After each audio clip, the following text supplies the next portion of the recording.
Bonjour à tous, Dimitri, cryptoparadise.consulting. Ravi de vous retrouver en ce dimanche 22 novembre pour vous parler du Bitcoin et de ce qui se passe actuellement sur les marchés des cryptos.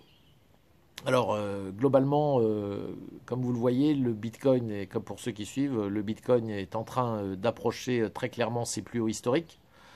Il y a désormais de très grandes chances pour qu'il atteigne son plus haut historique précédent de 2017, qui était à 19 900 $, qu'il les atteigne avant la fin de l'année. Ce qui avait d'ailleurs été plus ou moins prédit par Alex Mashinsky, fondateur de Celsius. Donc encore une prédiction qui risque de s'avérer juste. L'Ethereum a passé 500 $ allègrement il y a quelques jours.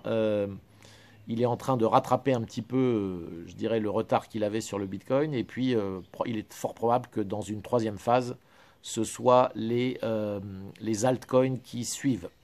Et toute la DeFi, qui pour l'instant est plutôt calme par rapport à ce mouvement de hausse généralisée.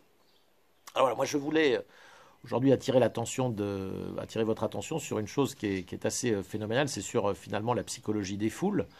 Moi, je suis assez fasciné de constater à nouveau, d'ailleurs, moi j'ai été contacté, d'ailleurs autour de moi, hein, par des amis qui, en tout cas, il y en a au moins un qui m'appelle la semaine dernière en me disant ça y est, il faut que j'achète du Bitcoin. Voilà, le Bitcoin venait de passer 16 000 $. Et voilà quelqu'un qui, l'année dernière, lorsque je lui parlais du Bitcoin et que le Bitcoin était entre 7 et 10 000 $, quoi, hein, qui naviguait un peu entre 7 et 10 000 $, je lui disais d'en acheter, et là, il me disait, mais non, non, le Bitcoin, non, j'y crois pas, bon, bref. Et puis maintenant qu'il est à 16 000, c'est là qu'il en achète. Alors on se retrouve toujours face à ce même phénomène qui est assez fascinant, hein, qui est celui qui fait que, on va dire, la plupart des gens, les foules, hein, ont tendance à acheter, je dirais, à des moments où les prix sont très élevés. Et puis évidemment, lorsque ça chute et qu'il y a un peu de panique, c'est là qu'ils vendent. Donc on se retrouve avec un phénomène incroyable qui est qu'on achète au plus haut et qu'on vend au plus bas, ce qui est évidemment l'inverse de toute logique. Mais c'est comme ça. Donc moi, ce que je voulais attirer votre attention sur une chose, c'est que d'abord, il faut bien comprendre que le graphe du Bitcoin, il est très clair. C'est que à chaque fois qu'il y a eu des plus hauts historiques sur le Bitcoin, il y a eu souvent des chutes vertigineuses. Enfin, pas souvent, à chaque fois, il y a eu des chutes très importantes derrière. Donc, mais une chose qu'il faut bien avoir en tête, c'est que chaque nouveau plus haut historique est suivi par une chute très violente, mais cette chute vient vers un plus bas, et ce plus bas est toujours plus haut que le précédent plus haut historique. Donc, tout ça pour vous dire qu'aujourd'hui, on est dans une phase où le dernier plus haut historique était fin 2017 à 19 900. Eh bien, il y a quand même de fortes chances pour que cette nouvelle hausse à laquelle on est en train d'assister, et qu'on assiste pour l'instant qu'au début, à mon avis, nous amène bien plus haut que le précédent plus haut historique.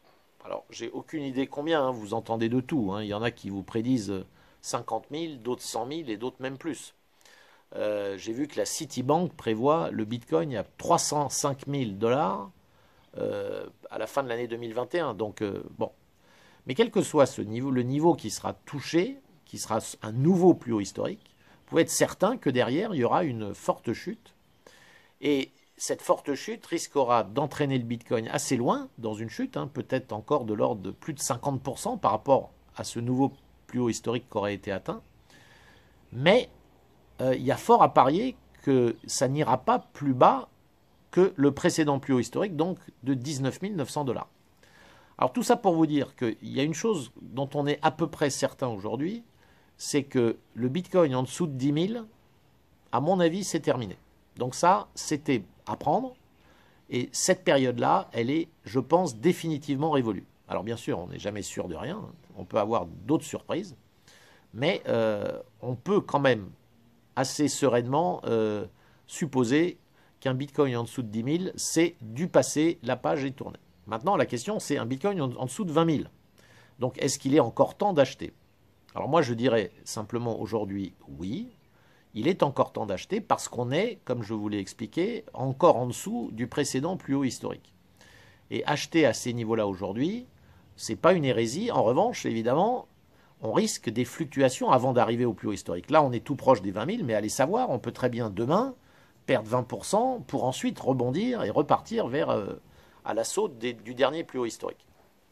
Donc évidemment, quelqu'un qui investit aujourd'hui aux alentours de, maintenant on est à 18 500 $, vous achetez aujourd'hui le Bitcoin à 18 500 $, dans 3 jours il est à 15 000 ou à 16 000, et ben, c'est sûr que vous avez perdu comme ça 20%. Alors est-ce que si vous êtes capable de supporter ça, il n'y a aucun souci.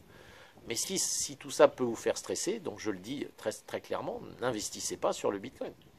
Voilà, donc moi je voulais attirer votre attention là-dessus. Il est clair que lorsqu'on va passer les 20 000, à mon avis, ça va être la même histoire qu'avec les 10 000, c'est-à-dire qu'une fois qu'on les aura passés, les chances pour qu'on retrouve des niveaux en dessous de 20 000, elles vont être très très faibles. Évidemment un peu plus importantes que de retrouver des niveaux en dessous de 10 000, qui pour le coup me paraissent quasiment nuls. Mais je peux vous le dire, une fois qu'on sera clairement positionné au-dessus des 20 000, les chances même qu'on retourne en dessous de 20 000 seront quand même assez faibles. Voilà, donc je voulais vous faire partager ça. Je vous laisserai d'ailleurs maintenant avec quelques très belles images du Morne, qui est une région de l'île Maurice qui est absolument splendide et sur laquelle je vais passer un très bon dimanche aujourd'hui. Je vous souhaite à toutes et à tous un bon dimanche également. Et pour me retrouver, n'hésitez pas à vous abonner directement sur cette chaîne YouTube et vous avez le site internet cryptoparadise.consulting. À très bientôt.